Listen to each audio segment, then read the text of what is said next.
pessoal, eu sou a professora Cristiane Costa e juntos vamos ver a disciplina de conflito e negociação. Nessa primeira competência, nós vamos trabalhar o conflito propriamente dito.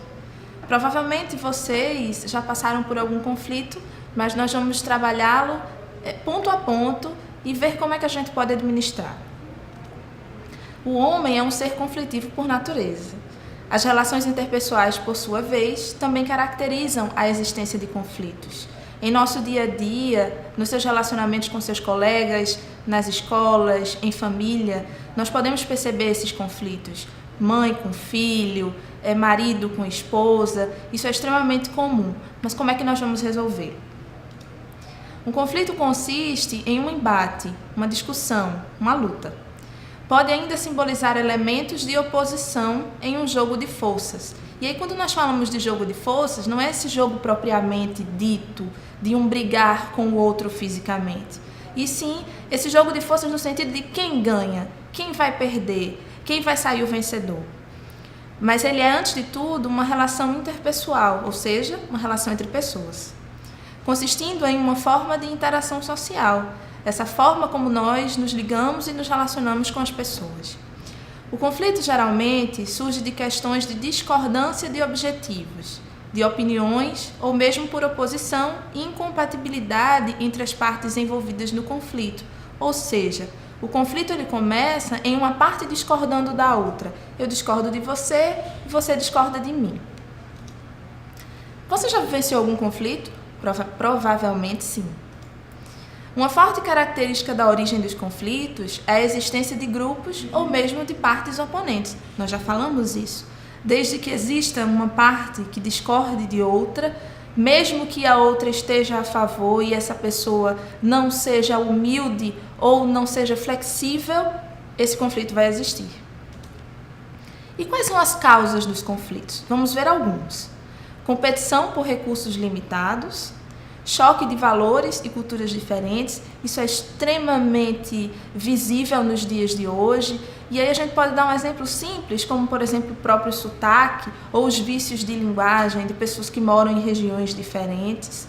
Definir responsabilidades indesejáveis a quem irá executá-las. Em nosso ambiente de trabalho isso é muito comum também. Muitas vezes o gestor ele passa uma atividade em que nós achamos que essa atividade não nos compete e aí já temos início a um novo conflito.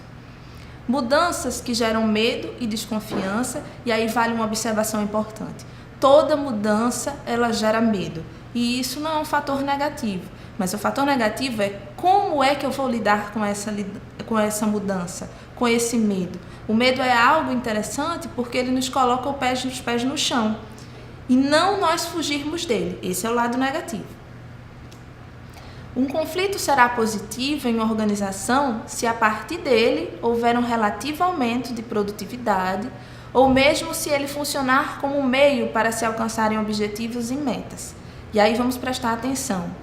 Nós somos acostumados a entender e nós aprendemos desde pequenos que o conflito ele é algo negativo. Mas como nós estamos vendo, o conflito pode ser positivo sim, desde que ele nos traga consequências boas, positivas. O conflito pode ter um papel dissensor do que está errado em uma organização, motivando as pessoas e grupos envolvidos a resolver os problemas apresentados e descobertos através da existência de um conflito.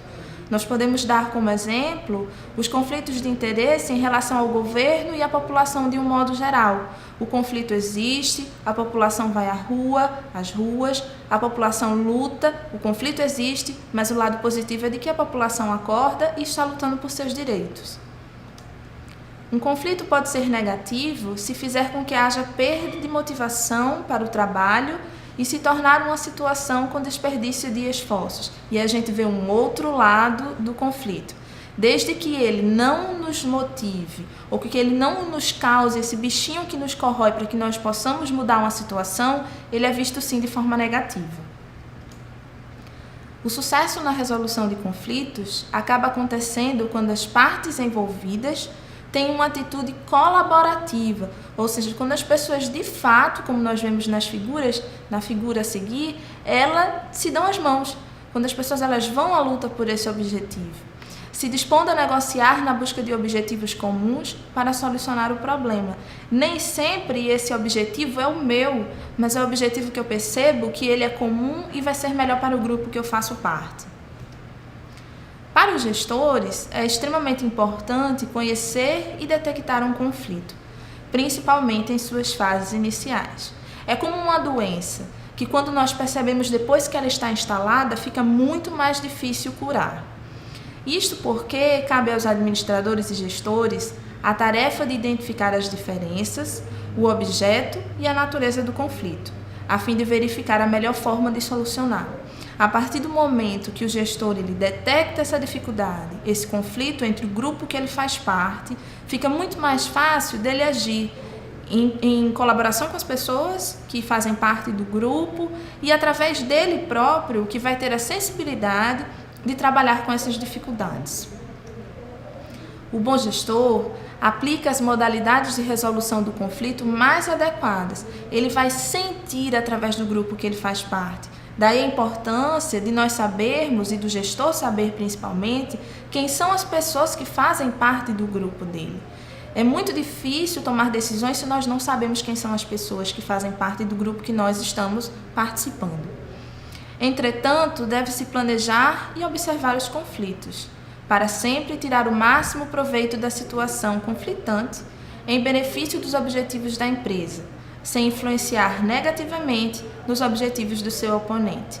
E aqui nós temos uma palavrinha que é bem interessante, que é o verbo planejar. O planejamento, ele faz parte da nossa vida como um todo.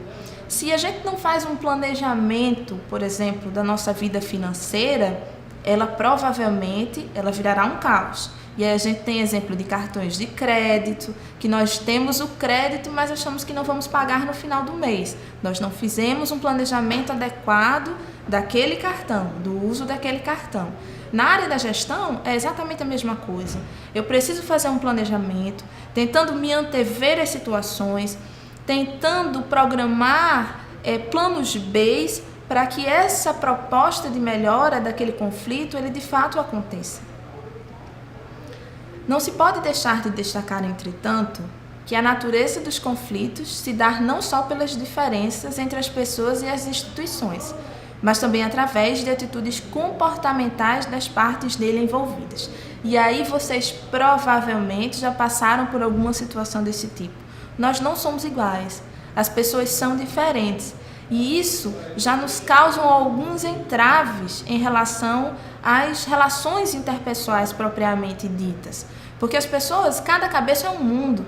Então, necessariamente, eu tenho uma forma de pensar, mas o meu colega de trabalho ele pode ter uma ideia diferente da minha, que não necessariamente não vá negar ou desativar a minha ideia. Ela pode ser complementar. Mas pelo comportamento, pelos diferentes tipos de personalidade que as pessoas têm, muitas vezes se torna um pouco difícil. E nós temos que nos tornar um pouco mais maduros para tentar compreender essas diferenças e fazer com que essas diferenças elas sejam um complemento para o nosso trabalho. Constata-se, portanto, que os conflitos são gerados em relações interpessoais e que o bom dirigente busca constantemente conhecê-los e ainda administrá-los de forma positiva, tanto para a sua empresa quanto para o seu oponente. Nós temos que ter em mente que nós não trabalhamos apenas para nós. Nós estamos dentro das organizações, nós prestamos serviços para ela e quando nós assinamos um contrato de trabalho, nós estamos nos comprometendo a atingir os objetivos organizacionais. Obviamente, que seria extremamente positivo que os objetivos organizacionais eles coincidissem com os nossos. Os conflitos certamente seriam menores.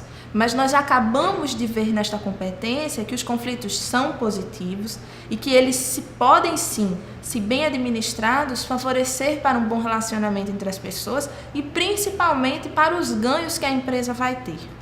Pense nisso e vamos para a próxima competência.